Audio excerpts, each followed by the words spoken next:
Hello, everybody. Welcome back. It is Connor. We're back with another episode here on One Leeds. It looks a little bit better now. Laji Ramazani looks like he's going to be signing for the Whites. First shouted out by Connor, who online says, my mum works at the airport and a private jet is coming in from Almeria. So this is the sort of stuff that we're working off. Just shout out to Connor, who sent me a message this morning saying, why didn't you shout me out, mate, after I broke the news?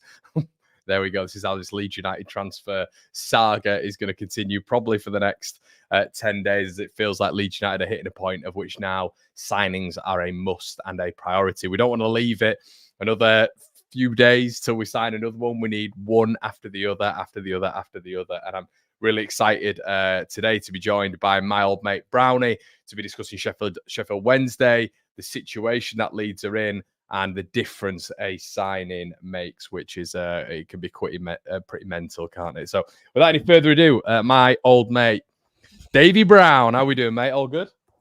Yeah, I'm good, mate. You? Not too bad, man. Not too bad. I feel a little bit better. I went into a little bit of a crisis mode yesterday, I think, when I was on a stream, and I thought to myself, right, I'm gonna have to start spitting truth bombs about everything, and I tried to do it, and later on we started making moves. So it's just how the football world works, isn't it? How are you, mate? Yeah, I think I'm trying to take positives and silver linings from everything. That I feel like our competitors in the league are also getting weaker. We've seen Sanderberg go to Fulham, amongst others. Do you want to try pronounce the Sheffield United centre back's name? Have you heard of him? He's got like Anel Azabadic or something like that. Apparently, he's off to Ipswich. Sounds like a bad Scrabble game, doesn't it? But I mean, last weekend was a tough old watch. I think I got more enjoyment out of Shrek the Musical that I took my lad to on the night than I actually did out of the West Brom game. So that, mate, how was it? Good? Better than the West Brom game. So I think that kind of tells us where we're at. But yeah, it's good to see that we've brought someone in. But I think Daniel Farke's press conference was quite telling. I think he, I don't know what others felt to it, but he seemed seething inside, to be honest. Reckon, is that what you got? Yeah, I just felt like he wasn't. I mean, I thought it was pretty telling that he'd said that he'd told the board from January to be looking for other options to replace Somerville and Rutter, worst case scenario. So I think that was a bit of a, not a shot fired, but almost sort of thing, almost a statement of, I'm doing my bit type of thing. And if the board aren't going to deliver it, well, what do you want me to do? And we said it on the last show, didn't we, that if it was to fail, I mean, Daniel Farke has got so many excuses that he can reel out, because he has pretty much been doing this job with his hands tied behind his back in both August transfer windows, because we've all said it, me, you, everybody that's been watching Leeds, that last August really hampered us. And here we are yet again, 22nd of August, and it looks like August is hampering us. It was true what he said about the Portsmouth game. I think in another day we win that and we sat with 4 points rather than 2, and it maybe doesn't seem as bad. But a Yorkshire derby on a Friday night with the way we are is, tasty, isn't it? Yeah, it feels like that, mate. It feels like that. Obviously, we'll get on to Wednesday in just a little bit, but yeah, that's how I thought, mate. I thought, when he did his press conference the other day, it was definitely a call out, wasn't it? It felt like. I think the worrying thing, it's interesting you just mentioned it there, was I think previously maybe there was a bit of a disconnect, maybe, I don't know, contradiction from him maybe at points, because he was talking about how much he trusted the recruitment team, and then suddenly he's turning around and saying I had to go in and essentially say to the recruitment team 5 weeks ago to plan ahead for Somerville and Rutter leaving. Now, was he just covering himself in a bit of glory there? I don't know, but you would have hoped that Leeds were getting on with that in the background anyway, and ultimately could have done things sooner. When we left Wembley after the defeat, I think every man, woman, and his dog knew Somerville would be going. It seemed inconceivable that he'd be playing for Leeds this season. So you'd like to think that he wouldn't even have to have gone and told them to get a replacement sorted. You'd like to think there's a bit of a thought process there, but names are starting to become linked with Leeds over the last 24, 48 hours. So yeah, one in. Still feel we need another 3 at least. Do you think it's with it now, because there's going to be rumours, I think, Brownie, of loans. Obviously we've got the permanent in, but I've got this feeling that, I mean, I said didn't I, at the start of last week, I went, I can just see a permanent and a loan or two. It feels like they can't go down that route because the manager's come out and essentially said he'd prefer 4 permanent signings. It feels like they've ultimately got to get 4 permanent signings in now to appease him. Yeah, which I'm glad he kind of said what he said yesterday, because ourselves in the last show, we were kind of questioning, well, how can he be just sat there, happy, plodding along, going along with it? And he's kind of backed it back to them and put the ball in their corner and kind of said, I'm the face of Leeds United and I'm answering the questions, but I'm here to do a job type of thing. And it is the biggest job that you'll have, like you said yourself. But part of me in the last show was thinking he can't be happy with how it's going deep down, and there's not a lot else he could really say. But now we're 9 days away from the window shutting, and if he doesn't say anything, then he's got no leg to stand on, really, because the board can be like, well, a bit like when they chucked Bielsa under the bus the last regime. Bielsa didn't want signings, this, that, and the other, and then since then it came out that he wanted a whole new team. But because he hadn't publicly said that, you don't know who to believe. Whereas this time, Fark's come out, not all guns blazing, but you can certainly see he wants bodies in. I mean, the quote of little less conversation, a little more action. Kind of said it all. Great in his voice, by the way. Oh, it's superb, because that's what all those fans have been thinking for the last 2 weeks. It's all right hearing all this talk and linked with this person, linked with that person, linked with him, but nothing seemed to be coming of it. And it almost felt like he was just as fed up as we were. That's how I interpreted his press conference yesterday. But you're right with what you said right at the start. Just one new body just makes yourself feel a little bit more relieved about it. But I do think it'll be a busy week coming up. Yeah, I can see Wayne there says 4 permanent signings and a competent GK on loan would make me happy. Obviously, we've seen Carl Rushworth, Brownie at Brighton, at Swansea last season, had a really good season. They've said that top championship clubs are looking at him. You wonder if that's probably just going to be Burnley and maybe Sheffield United, but you'd sort of love Leeds to be in that picture, wouldn't you? It's obviously we've got the fullback cover, we've got the attacking 3 that you'd expect us to go in for, but it'd be very, very nice, wouldn't it, for us to wishful thinking maybe, but I don't see anything happening with the goalkeeper. It's wishful thinking. It's wishful thinking, though, isn't it? I think. Yeah, I mean, Millier is not going to sit there on a bench. I genuinely don't see anything happening, and I think it'd do more harm than good. I mean, isn't he part of that sort of like leadership team, Millier, this season? So I really might not please people, but I'd be absolutely staggered if a keeper came in before the end of August. I just don't see a keeper coming in whatsoever. We've got 3. And unless Millier's got a clause in his contract which says he can leave, which wouldn't surprise me. I wouldn't mind that one, to be fair. I genuinely don't. I don't see anything happening keeper-wise. And to be honest, yeah, I'm not his biggest fan, but I think we've got bigger issues in the other 10 positions that we need to cover before we start looking at goalkeepers. Because let's be right, if Leeds are going to be fighting for that top 2, we should be doing a lot more attacking than defending. Yeah, definitely. I guess the keepers, I think me and you've had this chat before as well, but the keeper, in my opinion, mate, can save you 12, 15 points a season as well, and I do think, on that stats sheet where his save percentage is bottom half, and all the metrics that have gone against him in terms of goals prevented, I think that could definitely be the difference. We're looking for differences right now, aren't we? And we were last season between that top 3, really. So I do think keeper's important, Brownie, to be honest. I think it's really important. It is. I mean, look at the Portsmouth game, the first goal. He's got to save it. I mean, if he stands still, it hits him. Obviously, can't do anything with the penalty. Well, It never does. More often than not, you back any penalty taker to score a penalty, and the second one's a good strike. But it's the same old shoot at our goal and it goes in. 4 shots on target in that game and 3 went in. It is an area, but I think there's like I've said, there's other issues that we need across the pitch. What was the atmosphere like at West Brom? Felt like it was a little bit mixed at points. Difficult because,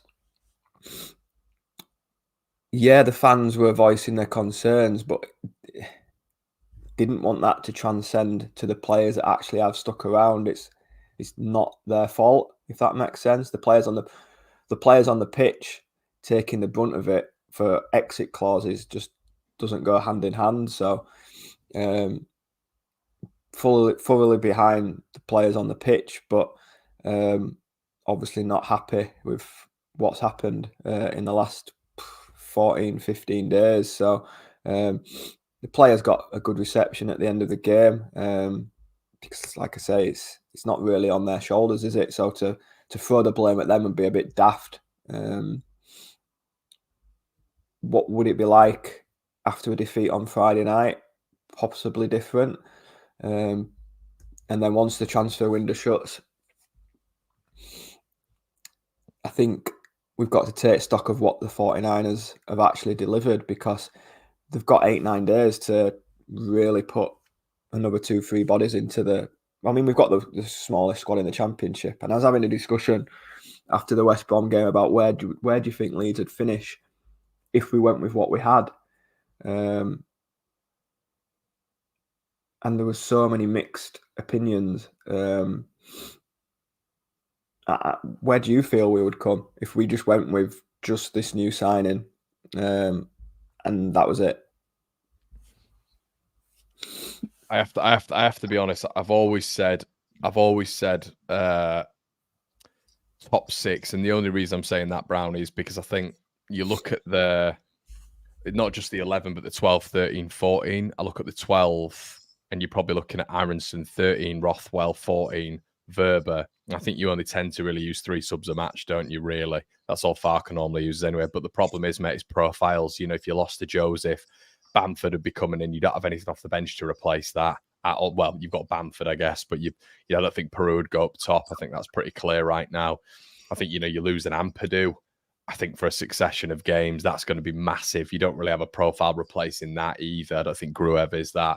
So they've just got big profiles right now, mate, for me. And then you look at the fullbacks as well. What is Byram covering left back and right back for the full season? I think dependent on the quality of the league and how it goes this season, I still think we're going to get a runaway like we normally do in the Championship. But for me, mate, I'd still have us top 6 or worst case scenario 7th. And I was the same, mate. My opinion was top 6 with what we had now, which is mental. And I think that just shows you the league. But already in the Championship, there is only 3 teams that have won all the games. Yeah. There's only 3 teams on maximum points. So the quality of across the league, anybody can beat anybody. So I still think we'd be top 6. But I don't think that's good enough with what's going to come down next year and the parachute payments gone. We have to be in that top 2, which is why I think Farke yesterday's not pushing the panic button, but certainly echoing his true feelings for once, should I say, because it's been, we're okay, I trust the process, I trust what we're doing, this, that and the other. And suddenly, all of a sudden, we're 2 games in, no wins, 9 days to go, and all we've seen is 150 million come into our bank account. Yeah, I agree. And does that just suggest how good the team is initially, mate, that we probably built in the Championship? And obviously some fans are saying that a better manager would have us comfortably in the top 6, and others are saying Daniel Farke needs 2 or 3 more bodies, or 3 or 4 quality bodies to actually get us in the top 6. Some are saying that. Definitely. I mean, people who are saying we won't get top 6, I'd love to know the 6 that are better than us. I agree. Yeah. I agree. I mean, people keep talking about Coventry, but they only just got past Oxford at home. I mean, I think what a lot of people are probably saying is, we played West Brom at the weekend, and this is, Jed Wallace, who's look, we can have a conversation, but at the weekend you're looking at, I think Leeds are a better starting 11, Brownie, but I think maybe profiles coming off the bench in attacking sense, West Brom, like Grady and Garner, they had another couple, didn't they, in there, and you thought to yourself, okay, well, for championship level, it's probably half decent depth, and you're looking at Leeds' depth, and it's I don't know how impactful it really is, but that's me playing devil's advocate. I totally agree, and people mentioning West Brom that they're always in and around the playoffs. We're at the lowest we can possibly be with bodies wise, and we come away with a clean sheet and a point. They were honking, mate. I mean, exactly, we were. And this is we what were I mean awful, about the championship. I still believe, yes, of course, if you lose 2 or 3 to injuries, then our squad is absolutely decimated, which is why we need bodies in. Yeah. But going back to what you said, I think it does show that last season's squad, I mean, it was a failure to not go up with that. It was. Somerville, Rutter. I mean, I think that's my problem with him, Brad. Like, look, me and you. To be fair, I think we're on the same page with it. And even last week, you were like, "Well, what can he say?" And I sort of agreed with what you were saying there. I think my issue is, you only started the press conference yesterday, and I don't think you might not have seen it, but immediately he's almost on the defense and justifying each result. He said the first game on another day it could have been 7 or 8. Fair enough, it wasn't. Luton then got a man sent off next week against Portsmouth, and Portsmouth couldn't score. We conceded 3 on the first day.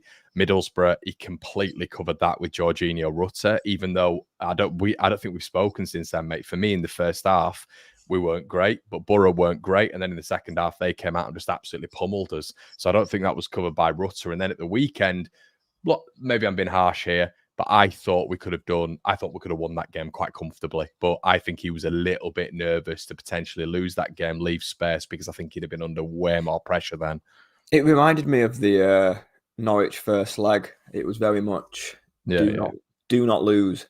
If we'd have come away from the Hawthorns having lost Rutter, Somerville, Gray, Kamara, and got beat and started the season with 1 point from 6, I think there's major question marks and major questions coming away from Wembley. Speaking to my brother, we were saying that he's got to go up this year, and we both have the same opinion that October, November time we have to be in that top 2, which I said in the last show. And I still believe that. I still believe he has to be up near that top 2 come October, November, and because we know what happens. I keep saying this on the streams, that top 3, the 3 that go up isn't available for us. If we've been brutally honest, it's top 2. We cannot be in that playoffs again. We just can't do it. It's not Leeds. No, but having said that, we won the semi-final 4-0. Is that crumb of comfort, I guess? But I just think the next 9 days are pivotal. They're so crucial to the season. I really don't get why I hear all this PSR and all this nonsense. So what? Go break the bank and get into the Premier League. Don't care. Deal with the consequences next season. Look at Leicester. They're going to be possibly facing points deductions, but at the end of the day, they've not had to sell Somerville, they've not had to sell Rutter, they've not had to sell Gray, and they're in the Premier League. And they're still signing, by the way. Signing. So you see the Forest doing it the year before. You've seen Everton hit with points deductions. Leicester. If it's going to be 2 or 3 points, so what? Sheffield United got done with 2 points. They've already got rid of them. So I just think the PSR thing's a whole nonsense. If the money's there, just go and spend it. I know we won't, and that's the other one. People, when Sheffield United went 2-0 up, waxing lyricals, their squad's brilliant, this is how you should be doing it. They then conceded 2 with an extra man against QPR at home. The league is there to be gone and got at, and I just don't know why we're leaving it so late again to bring bodies in. I mean, the signing today, it's got to be done before 12 o'clock for him to be available tomorrow. It just seems like we're just always... We're just cutting the season short again. 46 becomes 42, 41. How confident are you that we're going to get another 3 in the next 9 days? It's a good start. It's a good start because this kid, apparently, according to most, is a very, very close impact player to Somerville Brownie in terms of just his quality, which I'm a massive fan of, to be honest. If they've managed to get someone in who's not of the Clark value, where we're getting blown out the water, 20 to 25 million quid, and you've got someone in who, has been in La Liga for 2 seasons on the bounce, is Almeria's standout player, and he scored at the Bernabeu last season and had a really good game there. I do think to myself, okay, well, I can get on board with that. Looks like a little bit of a Max Gradle type of player as well, a bit feisty, but as those tendencies, low center of gravity can bring you out from the back. So quality wise, looks like it's a really good sign. Loads of a few Premier League clubs as well, Brighton, Brentford, Everton, we're all looking at him as well last season. So it looks like that's a good one. That's a good one that they've got done. But yeah, I'm in agreement with you, mate, in terms of just integrating these lads with the starting 11 and the squad. It's just, I think the overall problem is it just being too late. But on the side of bringing in a new signing, it's definitely given me a lift, mate. But answering your question, am I convinced? I think they'll get bodies in, but is it going to be the bodies that we want? I guess is the speculative thing in it, mate. Yeah, because there's been a lot of talk about Jack Clark, and now Ipswich have come in with a bid. There were talk about Jonathan Rowe and Marseille take him. It just seems like the ones we're linked with, we're just not acting quick enough.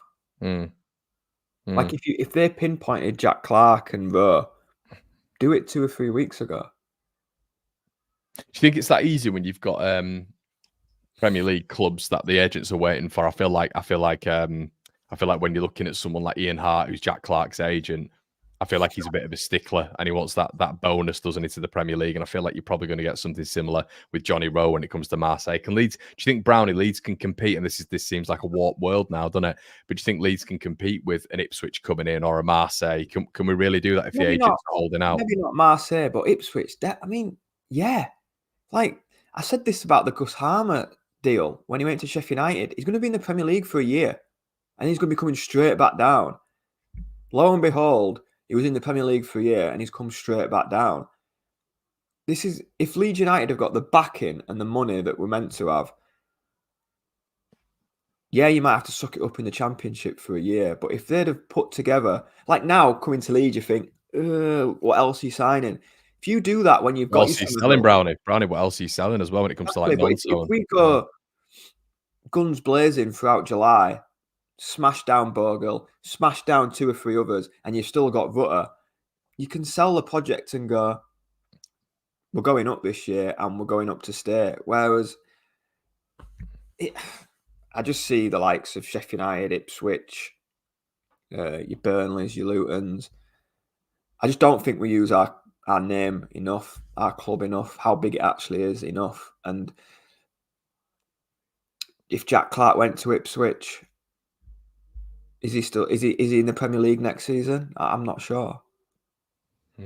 Like if you were to tell me, or the people in the comments would say which 3 teams are coming down, I'm pretty sure everybody says Ipswich. Yeah, there's a lot. They're probably, I think they're probably the difference one though, Brownie. I'd say they're probably the difference one out of the bottom 3. Do you not think? I don't think many people are suggesting Leicester and Southampton stay up. I think a lot of people, not a lot of people, but there's a few maybe hipsters who are saying Ipswich stay up. I just don't see how. We need to address something here this is for a while, for a long, long while, I've seen you cut this much of a frustrated figure. You're not happy at the minute, are you? I can just tell your vibe, and it's fine, mate. It's bloody I come on stream all the time, and I'm like that. But you seem, even after the signing last night, you're cutting a very frustrated figure, mate. Yeah, I am, because we've just not learned. We've not learned. We're in the same situation as we were 12 months ago. So is the signing last night And you are right. Yeah, we are the set. We're doing signings at the back end of the window again, which it feels like it's almost a little bit of a fantasy that the 49ers enjoy, isn't it? It's like, oh, we do like doing last minute signings and the thrill of it. But what is that the major frustration now? If you even we brought in a signing last night, you're like, well, all right, well, they've still the pressure is still massively on. You know, is that how you're feeling right now? Yeah, they need more. They need Is at least. is that ultimately what's worrying you right now? It's the fact that they've got one in, but it's not good enough. The worry is this year, Leeds have to go up. Yeah, agreed. Leeds have to go up this year, otherwise, I feel we're in the Championship for a while. I think we become a West Brom or a Stoke again, and Norwich are just stuck there. That's where the worry is for me, and we've gone from a squad with what was in the league, competitive wise, with the Sheffield United, Luton, Burnley this year. We've gone from a squad where I don't see anything other than Leeds getting promoted to a squad where I'm worried about top six. Mm. Are you worried about the manager? No, I'm not. I'm not worried about the manager as such. I think I'd be just as frustrated as he is. He's come to his biggest job, and in his first season, it's an absolute fire sale. Players refusing to play, players pushing moves, Claws FC going out on loan here, there, and everywhere. You get to a playoff final, get beat 1-0, and you think we got 90 points, good season. I mean, I think we were on 10, 12 points in the first 2 months or something stupid, and we still got to 90 points. And then you think, all right, next year with the squad we've got, we romp the league. And then fast forward literally less than 8 weeks, you sold Gray, and you were told that would bolster our promotion bid. You then sell Somerville for peanuts, by the way. You then sell Rutter, and in between all that, the club captain, I mean, we haven't even been told he's left. There's been no announcement, but we all know he's gone. Creswell, an England under-21 international, goes for $3 million. Team of the week. I don't know any other England under-21 international that you'd be able to buy for $3 million, by the way. Yeah, that's a shocking deal, and it'll get sold back. It'll get sold back to someone in the Prem, won't it, for a big fee? That'll happen. Absolutely scandalous. And then on top of all that, Rutter goes.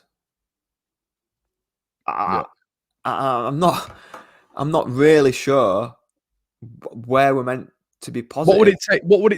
What would it take right now for you to be like, okay, yeah, right, okay, they've done the due diligence. They've done the due diligence. And let me just bring this in. Hassan says, Connor, why do you keep bringing Farke into this? Because Farke's the manager. Point, because I'm not sure.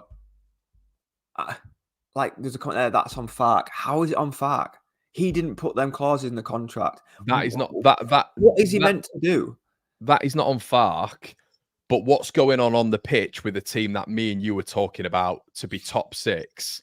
When Borough making 7 changes, we're making 7 changes, and we go into that and get absolutely slapped up 3-0 where it could have been 7. I don't think that's good enough, mate, to be honest, from a manager.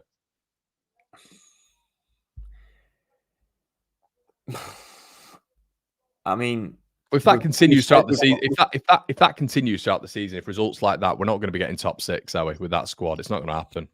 And that's probably why he's frustrated. He can probably see it coming a mile off. I mean, we joke who's getting sold next. He's probably thinking the same thing. In 12 months, he's lost Gray, Somerville, Kamara, Rutter, Sinistera, Adams. I mean, we're talking a full 11. We're talking players that start every week. We've lost that many players. I can't even remember who went last summer, but I know there was a fire sale. People might be able to remind me who we lost in the last summer transfer window, but I remember going to Birmingham and like game 2 or 3, and it was just made up of whatever was left and who had a pair of boots. It was just a mismatch. So what about on the pitch then? What about on the pitch tomorrow? Because we've got 11 versus 11. We've got 12, 13, 14, of which they're definitely better than theirs. They've got Beadle starting. They've got Palmer in there. He's been there about 400 years. We've got Barry Bannon, Windass. Are we, let's say, worst case scenario, because I think we'll win tomorrow, but worst case scenario, we lose. Are we putting that on the 49ers or Farker?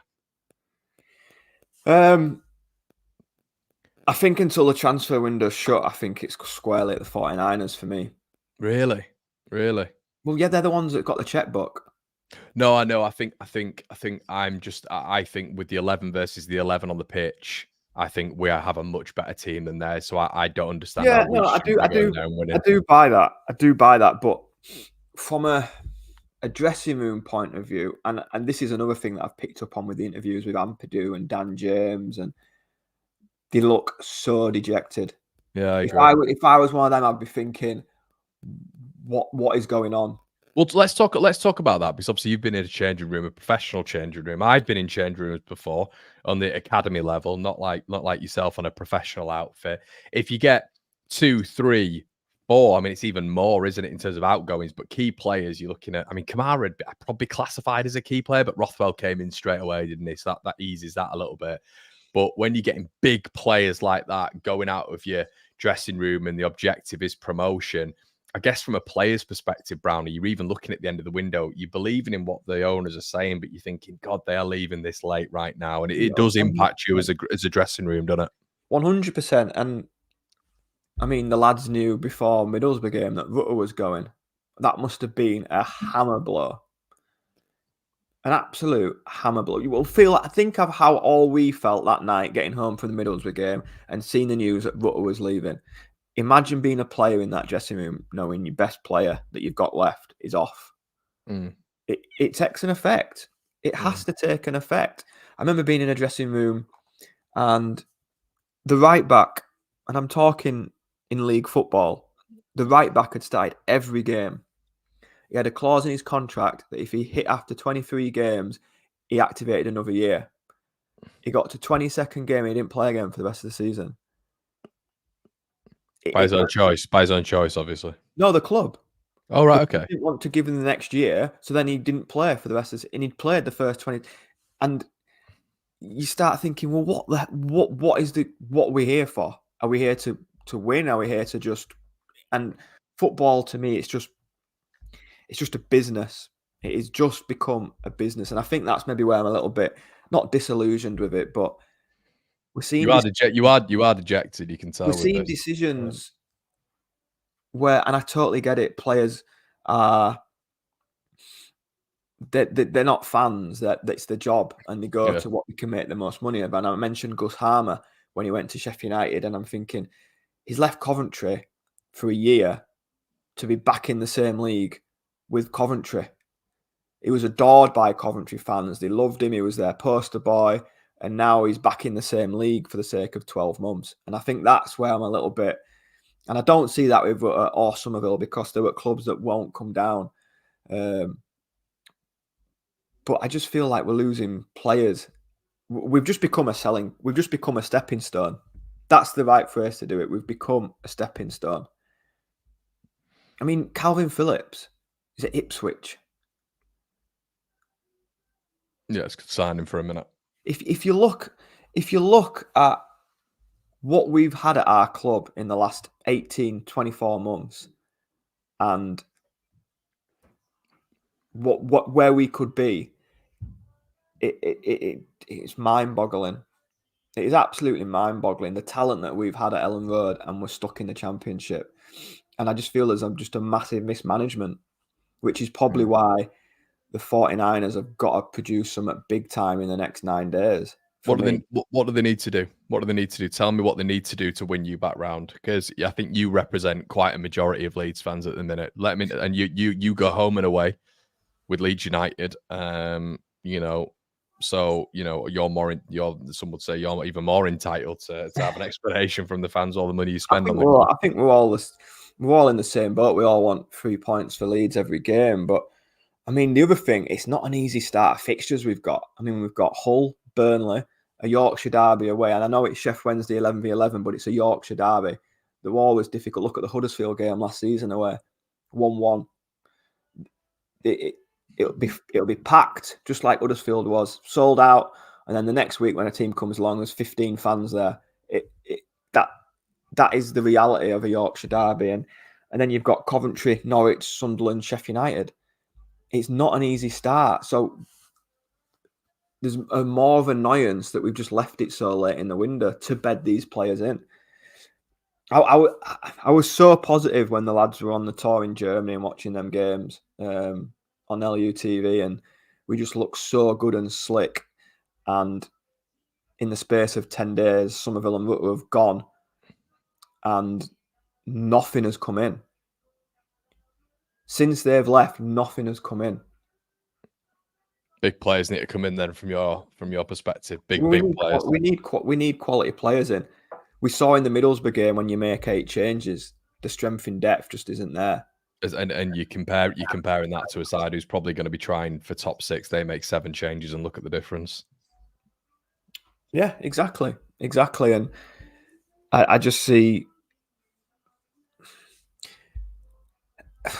if 2 or 3 players got injured to this Leeds team, we were in absolute disarray. Yeah, I agree with that. Definitely. Boy in the bandana says the league has been overhyped. With what we'll bring in and what we already have, we should be top 2 easily. I agree with that to a degree. I agree with that to a degree, but with 9 days left to bring them in. I if this would have been a comment a week ago, I'd have thought he's right. The league isn't all that. There's only 3 teams that have won both games. You've always said that throughout. I've always said the gap is huge. The championship. I mean, Sheffield United have been talked about making this signing, that signing, this signing, that signing. They let a 2 goals at Leeds slip at home to QPR with an extra man. Burnley have started really well. Luton pointing at Portsmouth and got absolutely battered by Burnley in their first game. The Coventry scraped past Oxford. Who's the other one that people have been mentioning? Norwich, they've just lost Rowe. People have mentioned West Brom. We're in disarray, and we've gone there and got a point. The league, Sunderland, Jack Clark's going to be on his way, whether it's to us or Ipswich or whatever. The league isn't all that. I completely concur. But we do need them bodies in, and time is ticking. And it feels like, with what we do now, Brownie, and this is where I am looking at Farker as well, because maybe we disagree a little bit in terms of the 11 versus 11 on the pitch. And I understand where you're coming from in terms of the impact in the change room. And that's something of which maybe I've not considered. But what I will suggest is that he's got to get these players right on the money for tomorrow night. And Leeds have got more in their artillery than Sheffield Wednesday have. And what we need to do, Brownie, is the worry for me is if this slow start that we've spoken about, if they don't pick up maximum points tomorrow and then you get Burnley winning again, or you get Sheffield Wednesday again, or both, now already you're starting to see that little gap increase. And in the Championship, when Burnley and Sheffield United, hypothetically, if we're just talking about those 2 being challengers for top 2, if they're going up against a lot of the dross in this division, which there is, as we've spoken about, it's going to be easy settings for them. So that's my main worry, mate. It's because we know we have to vie for that top 2. It's top 2 for me or nothing. If they don't get that if the gap starts to increase, that's my major worry, and that can happen very early on, as we saw last season. It can, mate. I'm just got the league table up here now. When you look at that top 6 already, I'll get it up. Hold on. I'm not sure how many of them are still there at the end of the season. That's the only shining light. Burnley obviously will be there or thereabouts, but if you look at the other 5 in the top 6,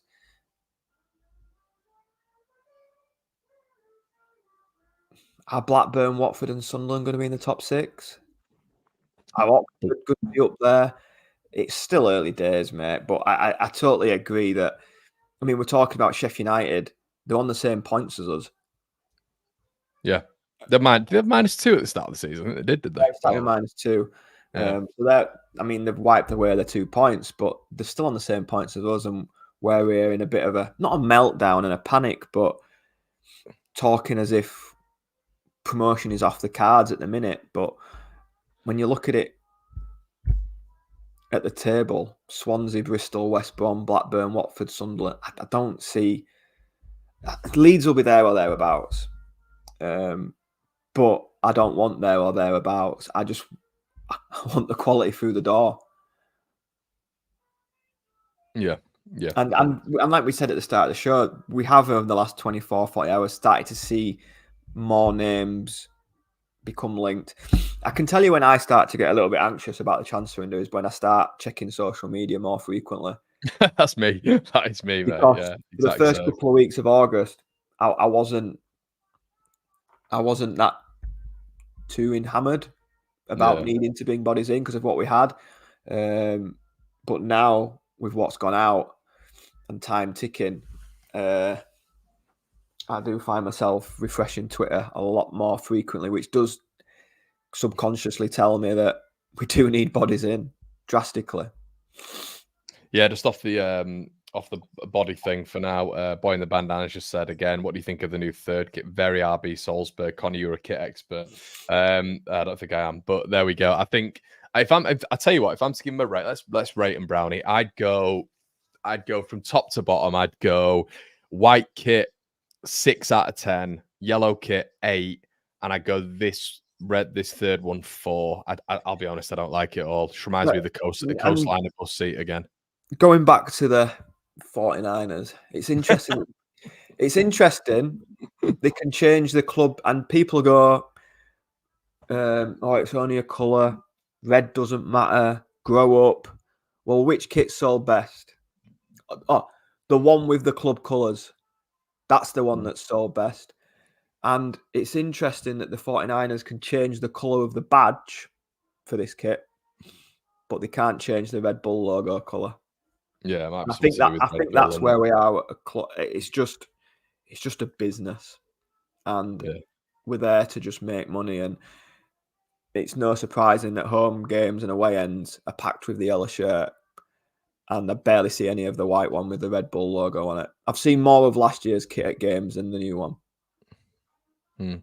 So where I am with the kit, listen, we all wanted white kit, a yellow kit, and a blue kit, and they've delivered. But I don't know. At the end of the day, it's a kit, isn't it? It's what's wearing it that's the most important thing. But I just can't get away from the fact that the transfer window is ticking, and I mean, next week's got to be. There's got to be 3 in. I was surprised when he said there was going to be no signings in before the Wednesday game, and I guess he was right on the pitch because, like you said, if they're not registered before 12, then he's not playing. But I was surprised when he said that, and obviously this Ramazani was sort of announced on that evening. I didn't think we'd hear anything, to be honest, until last week. No, like, don't get me wrong, it's a positive start. And listen, I don't see us not being anywhere near the top 6. But is that good enough? And for me, no. In the Championship, we should be in that top 2 with what's in the league this season. Like I said, the other teams are losing their key players as well. It's not just us. Other teams are getting cherry-picked now. I think Burnley losing Sanderberg is a blow for them. You know what my pronunciations of names are like, but the other player that played in the Euros, he looks to be on his way as well. The attacker. Tottenham took their winger that scored against Luton. So they're getting hit just as hard. But like someone mentioned, you see these other teams making signings, and we just seem to be just seeing links here and links there. And I'm going to sound full on Daniel Fart, but we need more action. Need more action through the door. Which, if I was a betting man, and I'm not, I do believe that we will see them come in. I do. I do believe we will see the bodies come in, purely because we have to see them come in. Be a PR disaster if we end the transfer window with just the one that we're signing today, and that's it. Yeah, so it feels, mate. Sheffield Wednesday, anyway. Thoughts on that one? Are we going to win? I've got to be kind of careful what I say here because I work for them. So, listen, I think any Yorkshire derby away from home is hostile, difficult. Home games seem to be a different kettle of fish. We saw that last season when we steamrolled Huddersfield. I don't think it'll be a walk in the park. I think they're reeling off their defeat at Sunderland. What was it, 4-0? Battered, yeah. Battered. But 11v11, you would like to think that the quality that Leeds have. What about personnel, Brownie? Would you change anything with the lineup? I don't know if he can. And that's Rothwell? my biggest problem. Well, who's he going to leave out? Because he's not going to drop Kamara. He's not going to drop Ampadu, sorry. Which maybe Gruev, is another issue, because in that Portsmouth game, I thought Gruev was better than Kamara. I keep saying Kamara. I thought Gruev was better than Ampadu in that midfield, but it was Gruev that got the hook. Now, is that because Ampadu's got the armband on that he can't come off? Who would you put him in for? I think there'd be quite a nice balance if there was Ampadu and Rothwell. I like Rothwell, Brownie. I do. I like him as well. But then you take Gruev out. Well, I think if you've been conservative, and I think with what we saw against West Brom is putting those two in, essentially he's going for a draw. So I think you're going to see a lot of. I think there's going to be an interesting reaction online, and an interesting reaction in general, probably when you're there, if you see the team sheet and he's got Gruev and Ampadu in there, because I think he's going for a draw again. If he goes for Rothwell in that midfield, I think Leeds will be a little bit more attacking, because he's a ball carrier, and he's a goal threat. I think I'd put Rothwell in for Gruev, and do you know what I'd consider? Could you put him in for Perot? Could you put him in for Perot? Yeah. So I was, and then obviously you got that midfield three, haven't you? You could do that. Or do you know where I thought we looked the most dangerous, Brownie, in that first half was when Nonto came central. That's what I thought. I thought when he came central, started picking up the ball, driving forward through that middle. I thought before that he was completely isolated on that left, didn't he? No one was passing the bloody ball to him. I think as well. But Nonto's maybe an option in that number 10. But then you're probably going to have to see Aronson coming on that left, aren't you? So, yeah, and that's the thing at the minute. The team, we're talking about one or two here. The team's kind of picking itself, because there's nothing to really back it up, which is where I think we need to improve with bodies through the door. It's just that Leeds on a Friday night on Sky, under the lights, Yorkshire derby, it's not going to be a walk in the park. Was the game years and years ago? I'm pretty sure it was, because I was there. It was when they first came back up, and it all kicked off, and Michael Tong scored that worldie. I was there for that one. I've been there for the 0-0 one that a couple of years ago under Bielsa, but I was there for the that 1-1 game. And I think that was on a Friday night, was it? And I can't believe that they've put it on a Friday night, because they didn't do it for about 10 years after that, because it just kicked off. It absolutely kicked off. So, yeah, I think that was on Friday night. It's a strange one, but when you're saying going for a draw, I don't think he can. It's got to be Rothwell then, no? I think he has. We have to start picking up wins. The next two after that are Hull and Burnley. Brownie, it's got to be better performances for me, mate. It's got to be better performances. I know Portsmouth was what it was, okay, but at the end of the day, it's 3-3. Still not good enough.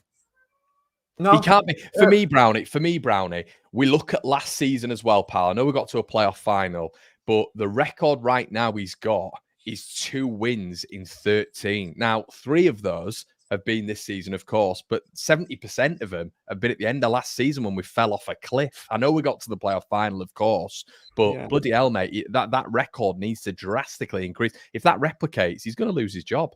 So he needs to start. When you say it like that, it's not good enough. I think the Portsmouth performance was good enough, but the 2 following that have been nowhere near.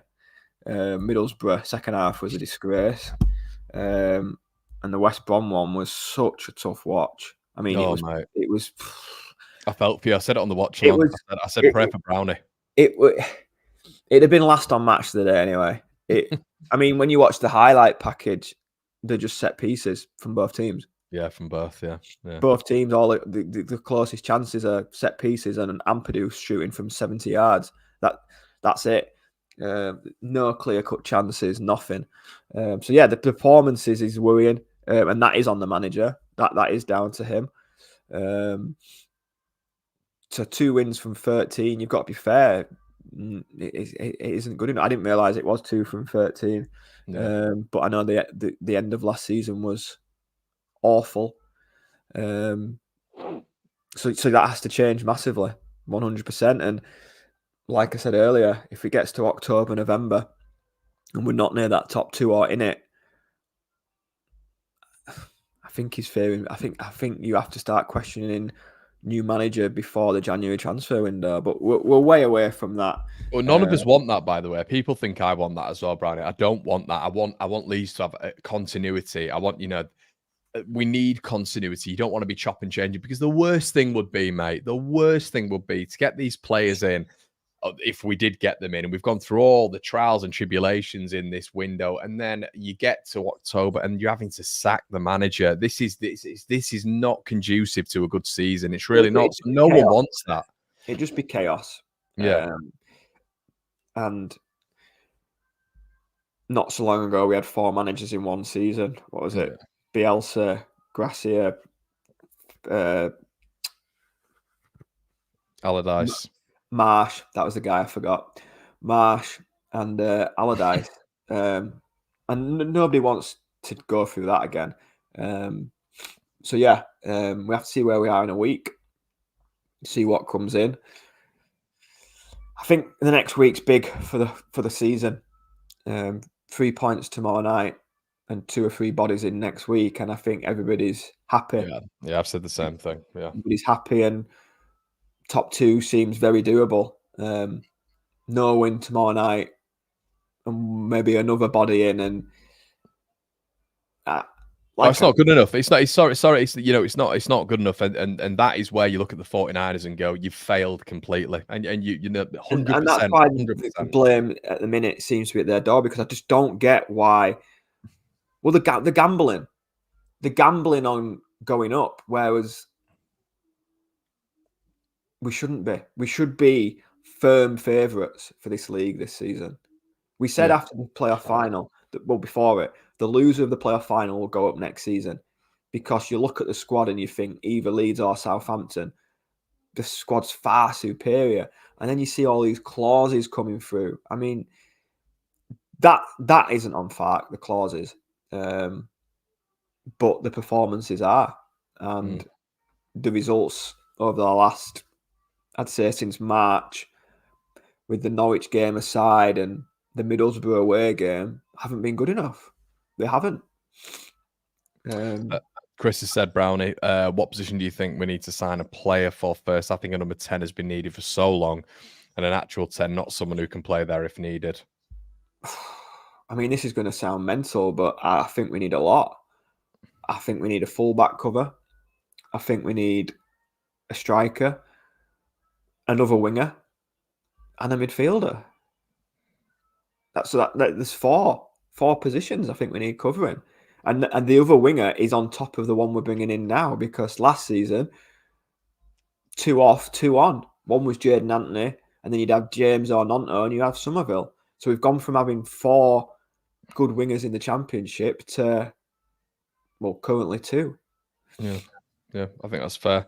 Daryl's also said it'd be interesting to see if Nonto starts tomorrow. There's a bit of discussion around Nonto, interestingly, at the minute. Is that because we're just seeing outgoings?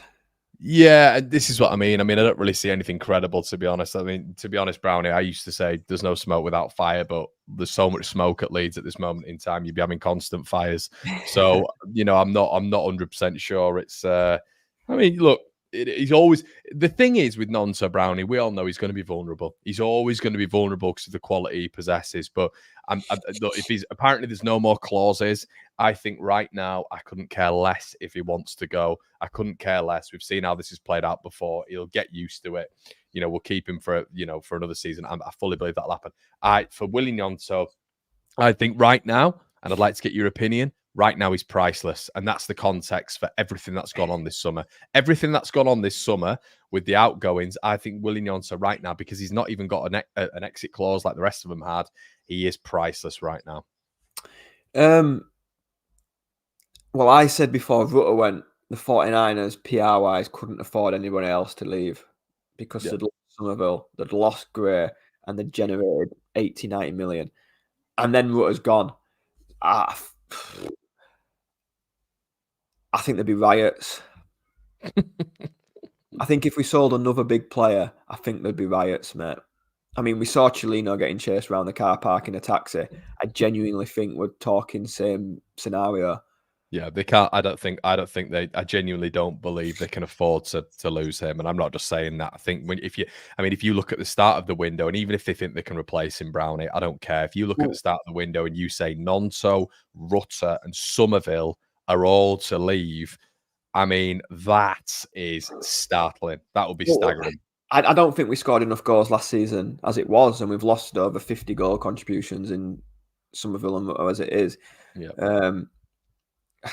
I don't see him leaving. I genuinely don't. I mean, where would he go? Well, it's always Everton, isn't it? That's always the rumour. They can't afford him. I don't see how they can afford him. One little thing for you here. Joe Worrell leaves Nottingham Forest to join Burnley on a permanent deal. I think that's a good signing. I think any signing's a good signing at the minute, mate, to be honest. Listen, Burnley would be...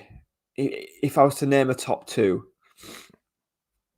I'd have said Leeds and Burnley. That was pre-Rutter going, and of course, and Somerville and whatnot. I said Leeds, Burnley. So Burnley hasn't changed my opinion. They're strong in the Championship. We need a few bodies in to be back with me saying Leeds, Burnley top two. Sheffield United have done good business. Other than that, I can't see anybody else breaking into it. I really can't. Be interesting to see Sheffield though. I've just seen this morning that Mourinho wants Sousa, the lad who they brought in last season as well, and obviously that Anel's going, they reckon, at centre back. And Salou went to Newcastle, so they've brought in Kiefer Moore, Callum O'Hare, who looked really good at the weekend. But they need to lose Hamer, don't they? They need to lose Hamer for us because he's just such a top player, I think. Hamer. Yeah. So like I've said, it isn't just us that are losing players, but the others have added. The others have brought players in, and we've brought in a right back. They've been proactive, haven't they? And to when you lose a player, you know, you've got to be proactive to know that you're losing the player. Obviously, you've got to be proactive to say, you know, there's like contingency plans 1, 2, 3 if we lose this player. But then you've got to be reactive when it happens, and that's been the problem, hasn't it, Brownie? They've done it at the start, really. When you look at Rothwell for Kamara, Bogle for Archie, but since then you've seen Somerville and Rutter leave. Kamara was Rothwell, wasn't it? But yeah, Somerville and Rutter, of which there's not really been that much of a reaction, which has been the thing that's irked fans, I think. Yeah, and that's why I said I think Fark came out swinging yesterday a little bit, because whoever it is, he's chucked him under a bus a little bit, because he's said to be looking for replacements since January. So it's the first time we've kind of seen a little bit of discontent from his corner, which I like. I don't want a manager that's a puppet. I don't want a yes man,